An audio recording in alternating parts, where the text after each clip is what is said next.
السلام علیکم دوستوں، کیسے ہیں آپ سب؟ آج کی کہانی بہت ہی ڈراؤنی کہانی ہے۔ آپ سے درخواست ہے اپنے ہیڈ فونز لگا لیں اور کمرے کی لائٹ آف کر دیں تاکہ آپ کہانی کا پورا مزہ لے سکیں۔ آج کی کہانی کا نام ہے میرا پرانا اسکول اور وہاں کا بھوتیا درخت۔ تو چلیں کہانی شروع کرتے ہیں۔ جب سے میں یاد رکھ سکتا ہوں، میرے پرانے اسکول کی اسمبلی کے لیے ایک بڑا درخت ہوتا تھا۔ وہ درخت اسکول کا بہت پرانا درخت تھا۔ پچھلی نسلوں کو بھی یاد تھا کہ وہ درخت وہاں موجود تھا، اس لیے اس کے آس پاس کی کہانیاں تھیں، اور ان میں سے کئی کہانیاں بھوتیا تھیں۔ کچھ لوگ کہتے تھے کہ اگر آپ اس درخت کے نیچے زیادہ وقت گزارتے ہیں تو آپ کو بھوت لگ جائے گا۔ کچھ لوگ کہتے تھے کہ اگر آپ اس درخت پر چڑھتے ہیں تو کوئی انجان سایہ آپ کو نیچے گرا دے گا۔ کچھ لوگ کہتے تھے کہ آپ کو اس درخت کے آس پاس بھوت دکھائی دیں گے یا پھر اس پر ہی دکھائی دیں گے، اور اگر آپ کو بھوت لگ جائے تو وہ آپ کے گھر تک آپ کو فالو کرے گا۔ کچھ واقعات بھی ہوئے تھے جہاں بچے، نوجوان اور بڑے لوگ جو اس درخت پر چڑھتے تھے انہیں کوئی انجان سایہ نیچے گرا دیتا تھا۔ کچھ لوگ بیمار بھی ہو گئے تھے۔ ایک کہانی تھی کہ ایک آدمی نے اس درخت کے پاس کچھ ایسا دیکھا جو اس کے لیے بہت ہی خطرناک تھا، لیکن میں نے کبھی ان کہانیوں پر یقین نہیں کیا۔ میں نے ہمیشہ سوچا کہ جو لوگ وہ کہانیاں پھیلا رہے ہیں وہ صرف تفریح کے لیے کر رہے تھے۔ میں نے ہمیشہ سوچا کہ ان واقعات کے پیچھے کوئی سچائی نہیں ہے اور یہ صرف کہانیاں ہیں۔ میں نے سوچا کہ جو لوگ نیچے گر گئے تھے وہ صرف اپنے بیلنس کو کھو بیٹھے ہوں گے، اور جن لوگوں نے بھوت دیکھے تھے وہ صرف نشہ یا کسی اور حالت کے کارن ہیلوسینیٹ کر رہے تھے۔ میں کوئی نہ کوئی بہانہ اپنے ذہن میں بنا لیتا تھا اور ان کہانیوں کو جھوٹا ثابت کر دیتا تھا، لیکن میرے ساتھ جو ہوا اس نے مجھے اپنے خیالوں کے بارے میں پھر سے سوچنے پر مجبور کر دیا، کیونکہ 1 سال تک میں نے بہت ہی زیادہ تکلیف اٹھائی تھی، صرف اس لیے کہ میں ان کہانیوں کا مذاق اڑایا کرتا تھا۔ یہ سب کچھ 14 سال کی عمر میں ہوا تھا۔ یہ لنچ بریک کا وقت تھا۔ میں اس درخت کے نیچے نل سے پانی پی رہا تھا۔ میرے 2 دوست بھی میرے ساتھ آئے اور انہوں نے بھی پانی پینا شروع کر دیا۔ ہم کچھ الگ الگ باتیں کر رہے تھے جب تک کہ ایک دوست جس کا نام جیک تھا نے درخت کے بارے میں بات شروع کی۔ سن لو، تمہیں پتہ ہے یہ درخت شراپت ہے۔ اگر تم اس کے ساتھ کوئی برا سلوک کرتے ہو تو تمہیں بھوت لگ جائے گا۔ جیک نے یہ بات کہی تھی۔ تم سچ میں ان باتوں پر یقین رکھتے ہو جیک؟ میں نے اس سے پوچھا، اپنی آنکھوں کو گھماتے ہوئے۔ ہاں، کچھ عجیب واقعات ہوئے ہیں اس لیے ہاں، جیک نے جواب دیا۔ ارے جیک، ہر چیز کے پیچھے کوئی وجہ ہوتی ہے۔ اگر وہ سچ میں کوئی وجہ نہیں دے سکتے تو وہ صرف تفریح کے لیے بنائی گئی کہانیاں ہیں۔ میں نے یہ کہا اور پھر میں اس درخت کے پاس گیا۔ یہ دیکھو، میں یہ کر سکتا ہوں اور مجھے کچھ نہیں ہوگا۔ میں نے یہ کہا اور پھر اس درخت پر تھوک دیا اور اسے لاتیں مارنے لگا۔ دیکھو، مجھے کچھ نہیں ہوگا۔ بھوت یا سایہ جیسی کوئی چیز نہیں ہوتی، میں نے یہ کہا اپنے دوست سے۔ جیک نے کہا، ٹھیک ہے، تم نے اپنا پوائنٹ پروف کر دیا۔ پھر لنچ بریک ختم ہو گیا اور بیل بج گئی۔ ہم اپنی کلاس میں واپس آ گئے، اور پھر جب سورج کی لال روشنی نے دنیا کو روشن کر دیا مجھے عجیب سی آوازیں سنائی دینے لگیں۔ یہ آوازیں دور کی گرج کی طرح تھیں۔ میں اسے بہت ہی ہلکا سن سکتا تھا۔ یہ آوازیں بہت ہی کمزور تھیں۔ سب سے عجیب بات یہ تھی کہ یہ آوازیں اس درخت کی طرف سے آ رہی تھیں، جیسے دور کوئی بادل گرج رہا ہو۔ ہماری کلاس میں کوئی کھڑکی نہیں تھی، لیکن درخت صاف دکھائی دے رہا تھا۔ آوازیں 2-3 منٹ کے وقفے سے آ رہی تھیں اور ہر بار تیز ہو رہی تھی، اور جب میں نے آخری بار وہ آواز سنی تو وہ بالکل صاف سنائی دے رہی تھی۔ وہ آواز آہستہ آہستہ بڑھتی جا رہی تھی اور میں اسے بالکل صاف سن سکتا تھا۔ میں نے اپنے آپ کو یہ یقین دلایا کہ جو میں سن رہا تھا وہ دور کی کوئی آسمان کی بجلی کی آواز ہے شاید۔ میں نے امید کی کہ یہ سچ میں ویسا ہی ہو۔ میرا شہر ایک سناٹے والا شہر تھا جہاں بہت ہی کم گاڑیاں ہوتی تھیں، اس لیے ان چیزوں کی آواز بھی بہت اچھی سے سنائی دیتی تھی۔ اسی لیے میں نے سوچا کہ یہ دور کی کوئی آسمان کی بجلی کی آواز ہے۔ وہ آواز بار بار آ رہی تھی۔ تھوڑے تھوڑے وقفے کے بعد وقت گزرتا گیا اور گھر جانے کا وقت ہو گیا۔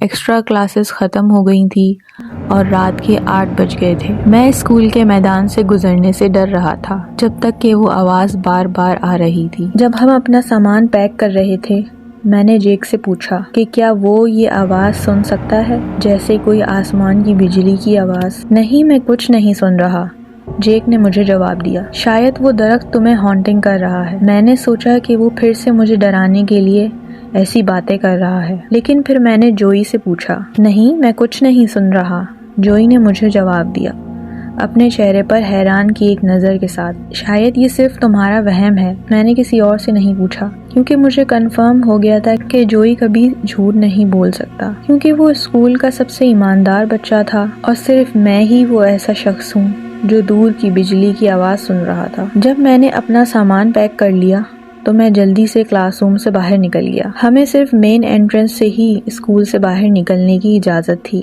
جو کہ درخت کے بہت ہی قریب تھا۔ وہ آواز ابھی تک رکی نہیں تھی۔ جب میں درخت کے قریب پہنچا تو وہ آواز اور تیز ہو گئی، جو میرے لیے یہ کنفرم کر گئی تھی کہ وہ آواز درخت سے ہی آ رہی تھی۔ پھر میں نے اچانک ایک سایہ دیکھا جو درخت سے بہت ہی تیزی سے گزر گیا، جہاں درخت کو ایک لائٹ بلب کی روشنی سے روشن کیا گیا تھا۔ یہ اتنا تیز تھا کہ اس نے ایک سے دوسری جگہ جانے میں 1 سیکنڈ سے بھی کم وقت لیا تھا۔ اس نے مجھے میرے اندر تک جھنجھوڑ کر رکھ دیا اور میں بہت ڈر گیا تھا، اس لیے میں نے اپنی سپیڈ تیز کر دی اور میں اس درخت سے جلد دور ہو گیا۔ وہ آوازیں ابھی تک آ رہی تھیں۔ جب میں اسکول سے باہر نکل گیا تو وہ آوازیں رک گئیں۔ میں نے جلدی سے گھر کی اور جانا مناسب سمجھا۔ مجھے یہ عجیب سا احساس ہو رہا تھا کہ جیسے کوئی مجھے دیکھ رہا ہے، اور یہ مجھے بہت ہی انکمفرٹیبل کر رہا تھا۔ میں نے اپنی بھوک کھو دی اور جیسے ہی میں اپنے گھر واپس گیا، بیڈ پر لیٹ گیا اور بہت ہی زیادہ تھکن محسوس ہو رہی تھی، اس لیے میں سو گیا۔ اگلا دن اسکول میں معمول کے مطابق گزرتا گیا۔ کوئی واقعہ نہیں ہوا جب تک کہ نارمل کلاسز ختم نہیں ہو گئی۔ اس بار میں نے کوئی آواز نہیں سنی۔ میں کبھی کبھی درخت کی طرف دیکھتا، صرف احتیاط کے طور پر۔ درخت نارمل لگ رہا تھا جب تک کہ نارمل کلاسز ختم نہیں ہو گئی۔ جب میں اپنا سامان پیک کر رہا تھا، میں نے درخت کی طرف ایک اور بار دیکھا اور وہ سایہ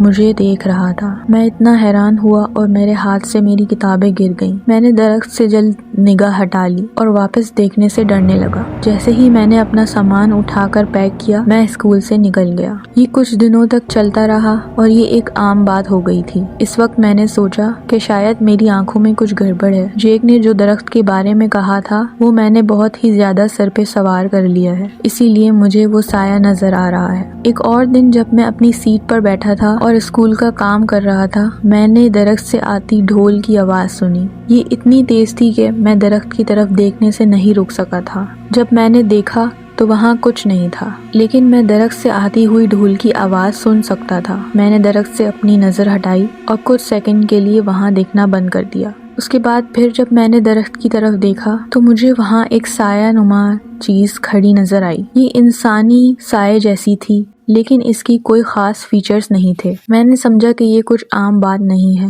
میں نے سوچا کہ یہ میرے ساتھ کیا ہو رہا ہے۔ مجھے اس درخت کا مذاق نہیں اڑانا چاہیے تھا۔ میں صرف یہی سوچ رہا تھا کہ میں جلد سے جلد گھر جاؤں اور یہ سب بھول جاؤں، لیکن اسکول کا دن ابھی ختم نہیں ہوا تھا۔ کچھ سیکنڈ کے لیے وہ سایہ وہیں کھڑا رہا اور پھر اگلے سیکنڈ میں اچانک ہلنے لگا، جیسے کہ اپنی پیٹھ کو پیچھے کی طرف کھینچ رہا ہو۔ میں بہت ہی زیادہ ڈر گیا تھا اور میں نے چلانے کے لیے اپنی آواز کو روک لیا۔ میں خود کو درخت کی طرف دیکھنے سے نہیں روک پا رہا تھا اور یہ کوئی اچھی بات نہیں تھی۔ مجھے پتا تھا کہ کچھ اچھا نہیں ہونے والا۔ دن گزرتے گئے، اس کے بعد میں نے کبھی کبھی اس ڈھول کی آوازیں سنی، لیکن میں نے اس درخت کی طرف دیکھنے سے گریز کیا کیونکہ میں بہت ہی زیادہ ڈر گیا تھا۔ ایک دن ڈھول کی آواز سنی، لیکن اگلی آواز جو میں نے سنا وہ کچھ لڑکیوں کے ہنسنے کی آوازیں تھیں۔ جیسے ہی میں نے وہ لڑکیوں کی ہنسنے کی آواز سنی، میری نظر اس درخت کی طرف گئی۔ جب میں نے وہاں دیکھا تو میرا منہ کھل گیا۔ میں نے دیکھا کہ ایک عورت کی گردن